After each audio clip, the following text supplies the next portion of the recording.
Hemi and drag racing are two terms that go hand in hand. But would you believe us when we say that there was a time when this wasn't the norm? That's right, folks. Decades ago, Hemi engines weren't a household name when it came to dominating the drag strip, until one funny car came along and changed that narrative forever. Buckle up, hit like, and get subscribed. Today we're going to tell you all about the first ever Hemi-powered funny car, the Hurst HEMI Under Glass.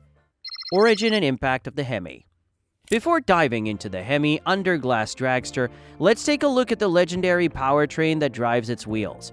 Introduced in 1951, the Hemi engine quickly gained a reputation for its power and efficiency from day one.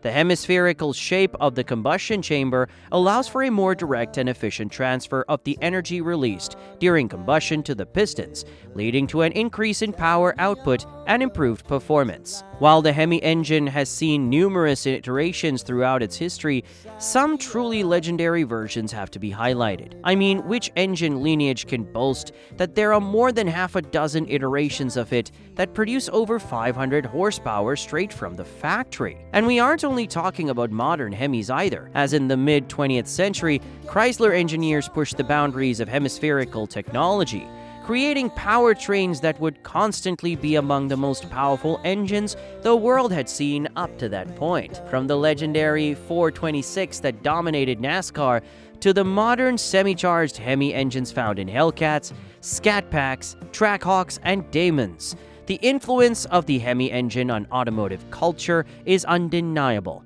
Although the internal combustion engine is slowly being phased out and being replaced by electric power, the Hemi serves as a reminder that innovation often begins with daring experiments and a relentless pursuit of performance excellence.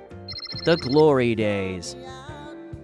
This brings us to 1964, when the initial seeds were planted for one of the most iconic dragsters of all time. Legendary American performance parts firm Hurst Performance was looking to take its marketing to the next level. By that time, Hurst had carved a niche for themselves as the go-to place for high-performance parts for car enthusiasts.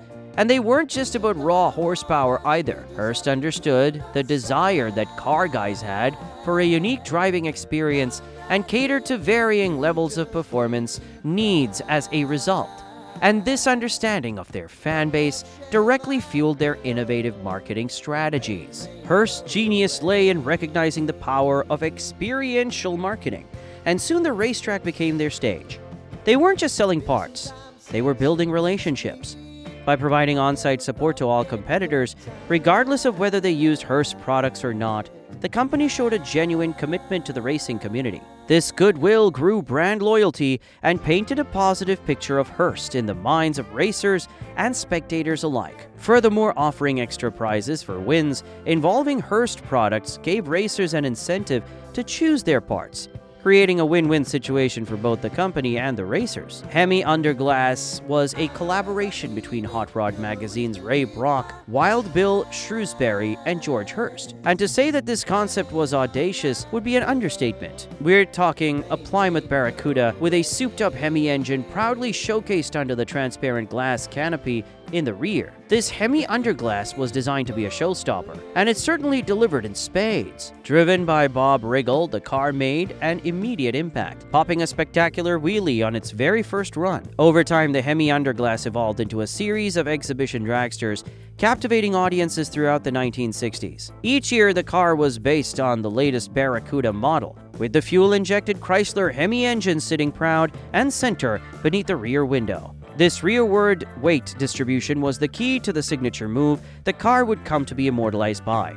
A dramatic tire-smoking wheelie that spanned the entire length of the drag strip. The Hemi Under Glass not only entertained crowds, but also served as a powerful marketing tool for Hurst Performance, showcasing their high-performance parts in the competitive AFX class. Driven by legends like Wild Bill Shrewsberry and the aforementioned Bob Riggle, the Hemi Under Glass became a symbol of the power and innovation of the legendary American muscle car. The car was so popular that multiple model kits were produced back in its heyday, ranging from a 1x32 scale by Aurora Plastics Corporation and another 1x25 scale by Model Products Corporation. A limited edition 1x18 scale die-cast model of the 1966 Hemi Under Glass was also released to the market, this time by Highway 61. Other iconic Hemis of the day.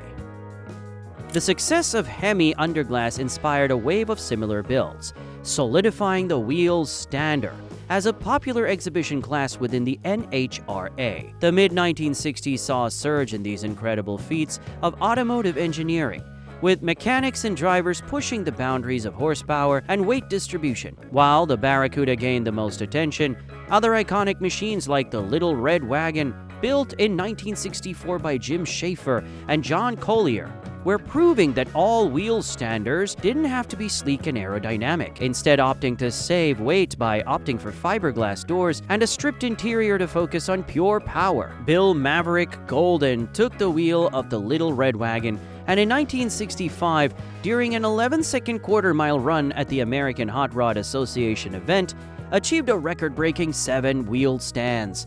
His ingenuity extended beyond driving, as he also designed and installed a hand-controlled Hurst disc brake system on the rear wheels to steer the truck during those gravity-defying runs. We have already talked about this cab-over pickup, which housed a monstrous 426 cubic inch Hemi engine and torque flight transmission on this channel, so make sure to check out that video after you're done with this one and also get subscribed.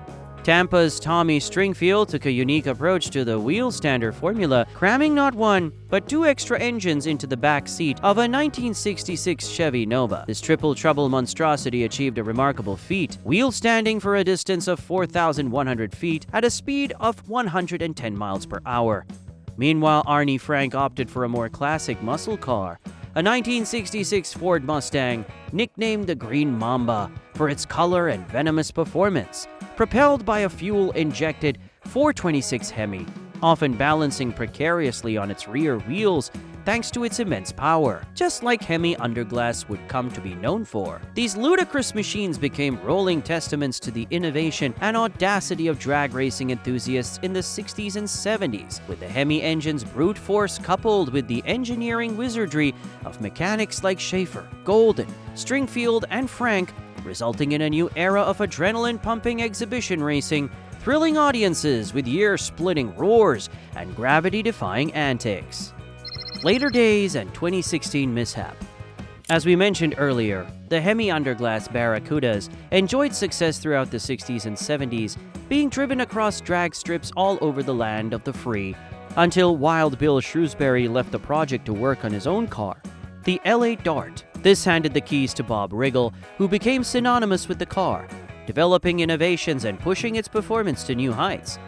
However, corporate changes within Hurst led to Riggle taking over the car independently. A serious crash in 1975 sidelined him, but his passion for the iconic Wheelstander didn't go away. He returned to exhibition racing in 1992, taking the wheel of both the 1966 and 1968 iterations, thrilling crowds with his spectacular wheel stands once again. Tragically, another crash with Jay Leno in 2016 at Urbandale Speedway, while showing off the car's immense power, highlighted the inherent risks of this high-performance machine to the world once again. Despite the setback, the car was restored and its legacy continues through subsequent owners and drivers like Mike Mantell, who took over the 1968 version, and Joe Spagnoli, who now owns the 1969 version and continues to preserve this iconic piece of automotive history. Sadly, Bob Riggle passed away in 2023, leaving behind a remarkable legacy as the legendary driver of the HEMI Under Glass.